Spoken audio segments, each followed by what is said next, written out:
তুমি জানো তোমার সব থেকে কাছের মানুষগুলোই তোমাকে সব থেকে বেশি আন্ডার এস্টিমেট করে। এটা তোমার দোষ না, এটাই সাইকোলজি। এর একটা নাম আছে, ফ্যামিলিয়ারিটি বায়াস। আমরা যাদের চিনি, যাদের সাথে বড় হয়েছি, তাদের একটা ফিক্সড ইমেজ আমাদের মাথায় তৈরি হয়ে যায়। ও তো এরকমই, ওর দ্বারা এটা হবে না।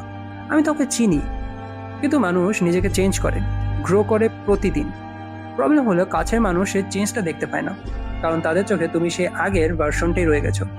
এ কারণে অনেক সময় একদম স্ট্রেঞ্জার তোমাকে অনেক বেটার বোঝে, তোমার ট্যালেন্ট আগে দেখে, তোমাকে আগে অ্যাপ্রিসিয়েট করে। তাহলে কি করবে? কাছের মানুষের অপিনিয়নের উপর নিজের ওয়ার্থ ডিফাইন করা বন্ধ করো। যারা তোমাকে চেনে না তারা তোমাকে অবশ্যই একটি অবজেক্টিভলি ভাবে দেখতে পারে। আর যারা বলে তোর দ্বারা হবে না, তারা তোমাকে আসলে হার্ট করছে না, তারা শুধু তোমার পুরান ভার্সনটাই দেখছে, নতুন ভার্সনকে না। তোমার গ্রোথের সব থেকে বড় প্রমাণ হবে সেই দিন, যেদিন সেই মানুষগুলো বলবে আরে ও তো বদলে গেছে। সেই দিন পর্যন্ত চুপ করে নিজের কাজ করতে থাকো।